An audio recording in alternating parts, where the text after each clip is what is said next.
Yolg'iz va homilador yorini tashlab qochish imkoni bo'lsa-da, jallodning xanjari ostiga o'z oyog'i bilan borgan qahramon. Nega Siyovush adolatsizlikka bosh egdi? Barchasiga Afrosiyobning ukasi Garsivozning qora hasadi sabab bo'ldi. U Siyovush Eron bilan til biriktirib, taxtni tortib olmoqchi deb qip-qizil yolg'on tuhmat qildi.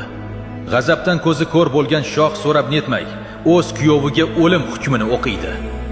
Tinchlik farishtasi bo'lgan Siyovush yalinmadi, kechirim ham so'ramadi. U ajalga mardona tik boqdi va o'z sevgilisi uchun o'zi bunyod etgan afsonaviy Buxoro arki darvozasi oldida ayovsiz qatl etildi. Uning begunoh qoni ostonaga to'kildi. Bu mudhish xabarni eshitgan homilador Farangizning dunyosi vayron bo'ldi. Uning poyi ostidagi yer o'pirilib, chin muhabbati bitta xanjar zarbi bilan chilparchin bo'lgan edi.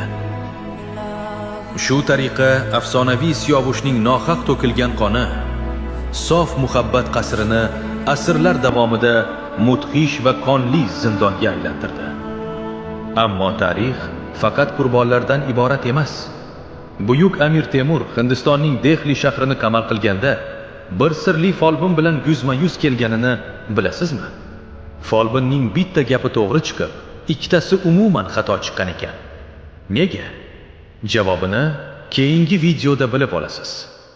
Bizga obuna bo'ling va kuting.